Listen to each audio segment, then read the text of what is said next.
రాసిన వానికి ఊరడించు మాటలు. సహోదరుడు భక్తి సింగ్ గారి పరిచర్య నుండి సేకరించిన అనుదిన ధ్యానములు. జూన్ 27. మా శ్రమ అంతటికీ మించిన అత్యధికమైన ఆనందముతో ఉప్పొంగుచున్నాను.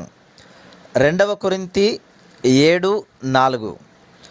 2 కొరింథీ 12:3-4 వచనములలో పౌలు ఇట్లు చెప్పుచున్నాడు: అట్టి మనుష్యుని నేనెరుగుదును, అతడు పరదేశులోనికి కొనిపోబడి వచింపశక్యము గాని మాటలు వినెను. ఆ మాటలు మనుష్యుడు పలకకూడదు. అతడు శరీరముతో కొనిపోబడనో శరీరము లేక కొనిపోబడనో నేనెరుగను, అది దేవునికే తెలియను.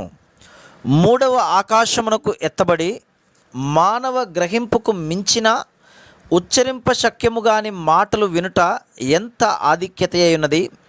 అక్కడ దేవుడు అతనికి అనేక దర్శనములను ప్రత్యక్షతలను ఇచ్చెను. పౌలుకు అనేక దర్శనములు ప్రత్యక్షతలు కలిగి ఉన్నప్పటికీ కృప యొక్క అర్థమును ఎరగలేకుండెను. 3వ ఆకాశంలో అతనికి కృపను గురించి బోధించి ఉండవచ్చును, కానీ దేవుడు శ్రేష్టమైన దానిని ఎరుగును. బాధ ద్వారా అతనికి నేర్పించెను.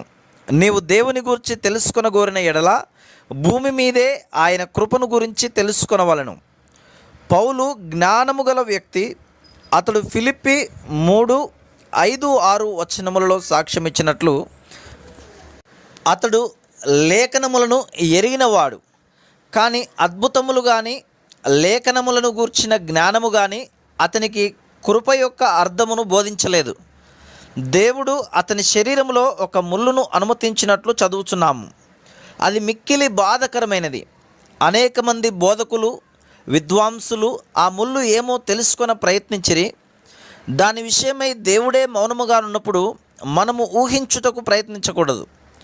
ఒక ఉద్దేశంతోనే దేవుడు దానిని రహస్యముగా నుంచెను. అది బాధకరమైన ముళ్ళు అయి ఉండవచ్చును. ఎందుకనగా దానిని తొలగించుమని పౌలు ముమ్మారు ప్రార్థించెను. తన శారీరక బాధ గురించి పౌలు సనగలేదు, విసుగు కొనలేదు. చిన్న విషయములకు మనం కన్నీరు కార్చుదము. కష్టము రాకమునిపే ఏడ్చి మమ్మలను ఎవరు చూచుకుందురు అని అందుము. కానీ పౌలు అటువంటి వాడు కాడు. అతడు సనగలేదు, నేరారోపణ చేయలేదు. 2 కొరింథీ 7:4లో అతడు యథార్థముగా ఇట్లనుచున్నాడు: శ్రమలో అత్యధికముగా సంతోషించుచున్నాను. 2 కొరింథీ 11:23-27 వచనములలో పౌలు వెళ్ళిన శ్రమల జాబితాను చూస్తున్నాం. కానీ అతడు, ప్రభువా, ఇవన్నీ నాకు ఎందుకు తెచ్చితివి అని అనుటలేదు.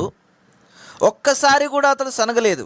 కానీ అతని శరీరంలోని ఆ ముళ్ళు మిక్కిలి బాధకరమైనది.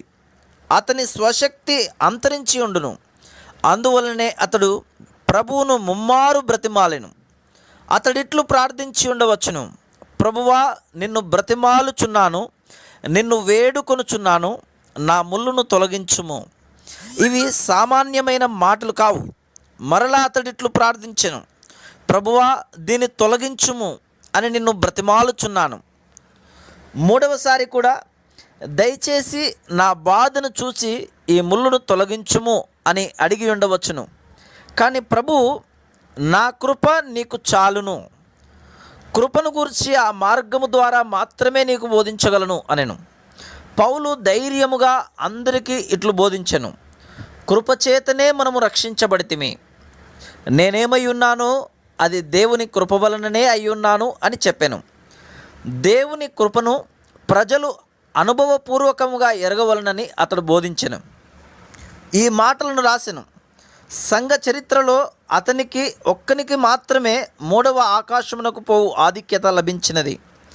నా ప్రియమైన పౌలు, దేనినైతే నేను నీకు 3వ ఆకాశంలో చెప్పలేదో, వేరొక విధముగా నీకు బోధించలేదో, దానిని ఈ బాధకరమైన ముళ్ళు ద్వారా చెప్పదలచితిని. అది నీ శరీరములో ఉండవలెను. అందువలననే ఆ ముళ్ళు నీకు అనుమతించబడినది. ఇంకా దాని కొరకు ప్రార్థించకుము అని దేవుడు పౌలుతో చెప్పెను. ఆ దినము నుండి పౌలు ప్రార్థించుట మానివేసి, ప్రభువా, ఈ ముళ్ళు నిమిత్తమై నీకు వందనములు అని చెప్పసాగాను.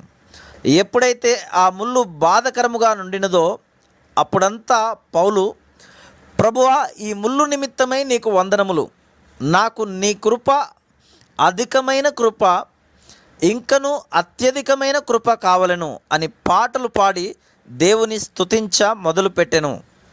Praise the lord.